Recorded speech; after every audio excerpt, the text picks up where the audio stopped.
डासना से एआईएमआईएम के प्रत्याशी हसन अंसार के पति हाजी आरिफ ने मंच पे संबोधित करते हुए जनता को कड़े शब्दों में कहा कि जो आपको डराने आए तो मुझे बताना और किसी से डरने की जरूरत नहीं है। चुनाव बाद सबको पता चल जाएगा कि आखिर कौन राजा है और कौन रंक। साथ ही उन्होंने कहा कि जो लोग आपको डराते हैं उनसे डरने की जरूरत नहीं है और आपका भाई आपके लिए 24 घंटे खड़ा है। जिन माँ बहनों के बेटे बच्चे उन्हें शराब पीकर मारते हैं, रात को अगर 12 बजे भी मुझे फ़ोन करेंगे तो मैं उनके लिए हाजिर होऊंगा। ना मैं जात की पात की बिरादरी की राजनीति करता हूं, मैं सभी लोगों का रहनुमा हूँ और सभी के साथ चलने वाला हूँ।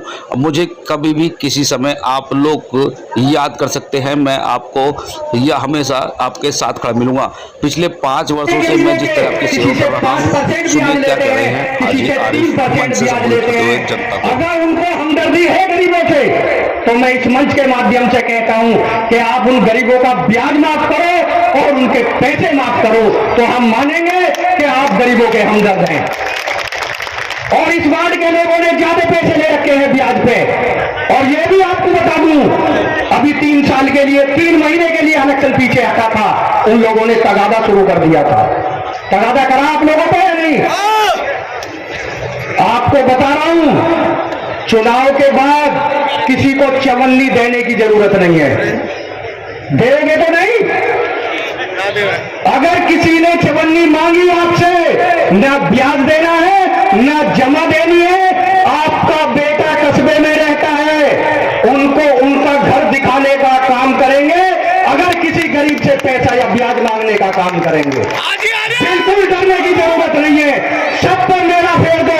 अगर कोई ब्याज बट्टे वाला तुमसे पैसे मांगे तो हाजी आरिफ को फोन कर देना।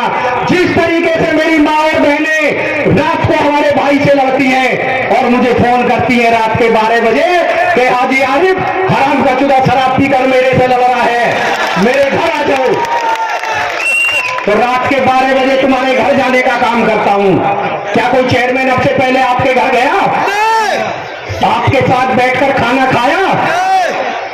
इसी तरह से आपके साथ साने बसाने रहूंगा।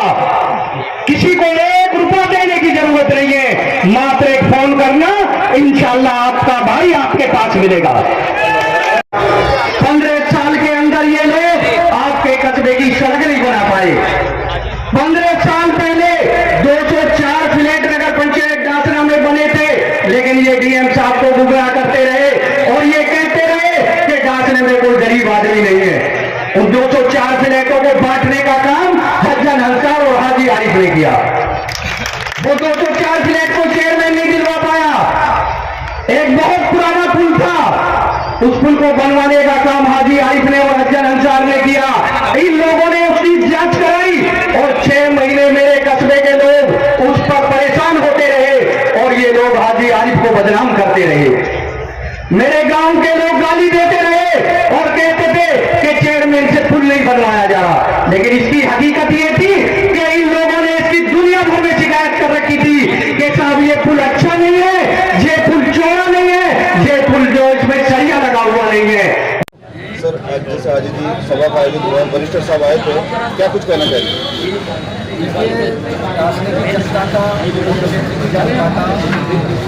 बड़े फख्र के साथ मैं स्वागत करना चाहता हूँ और उन लोगों का एहसान है कि ऐसी तेज धूप में, क्योंकि सारे विरोधी जो है, जब से उन्हें ये मालूम हुआ था कि जनाब बैरिस्टर असदुद्दीन ओवैसी साहब डासना आ रहे हैं, तो वो लोगों में एक अफवाह फैलाने में लगे हुए थे और जितनी ताकत थी उनके अंदर, उन्होंने पूरा प्रयास किया लोगों को गुमराह करने का। वो 2-3 दिन से इसमें लगे हुए थे कि बैरिस्टर साहब नहीं आ रहे और नहीं आएंगे, लेकिन उनके सारे प्रयासों पर मेरी जनता ने पानी फेर दिया। जब तपती हुई धूप में, इतनी तेज धूप में मेरी माँ और बहनें और मेरे कस्बे के समस्त वासी जो है इस तेज धूप में वीर अब्दुल हमीद पार्क में खड़े होकर उनके विचारों को सुना, तो मेरे पास उनका शुक्रिया अदा करने के लिए कोई लफ्ज़ नहीं है। पूरे कस्बे का बहुत बहुत शुक्रिया। अच्छा, कैसी तैयारी चल रही है चुनाव के लिए? तैयारी तो आप लोगों ने देख ली भाई, बौखलाहट है सभी प्रत्याशियों में। और जो है जैसे किसी जाल वाल में फंस के पंछी फड़फड़ाता है ना, तो इस तरीके से फल फला रहे सारे, जी। तो यहाँ तो कुछ है ही नहीं है बचा हुआ। नए नए तरीके के तुम पे वो लगाए जा रहे हैं, उसके लिए क्या कहेंगे? अरे देखिए, नए लगाओ या पुराने लगाओ, ठीक है, जिस पेड़ पे फल लगता है, जी अब हमारे ऊपर फल लगे हुए हैं तो पत्थर तो मारने ही है इन्हें। अब जब उन पे कुछ है ही नहीं तो उनके पास क्या है? उसी पेड़ पे तो पत्थर मारा जाता है जिस पे फल लगता है। तो यहाँ फल बहुत है, अल्लाह की रहमत से, उनके पत्थरों से कोई कमी नहीं पड़ती। अच्छा, डासने की जनता को क्या संदेश देना चाहते हैं गणेश कुमार? देखिए, डासने की प्यारी जनता को मैं ये संदेश देना चाहता हूँ, जिस तरीके से समय समय पर वो मेरा साथ देते हैं और मेरा एहतराम करते हैं, क्योंकि मेरा वजूद जो कायम है वो डासने की जनता से कायम है। और डासने के अंदर 5 साल में हमने अमन और शांति का पैगाम दिया है। और जो डासने के रांगड़ है ना, रांगड़, इन रांगड़ों से बचाकर 5 साल के अंदर कस्बे को निकाल के लाया हूँ।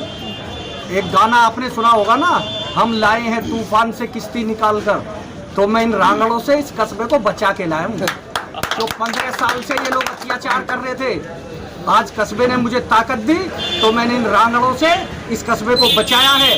तो मैं सभी से ये अपील करना चाहता हूँ कि इन रांगड़ों से इस कस्बे को बचा रहने दो और हज्जन हंसार को दोबारा से मौका दो। इंशाअल्लाह इनको इसी तरह से भट्ट में रखूंगा जिस तरीके से 5 साल में रहे। तो हाजी जी, कहा जा रहा है कि सूत्रों के अनुसार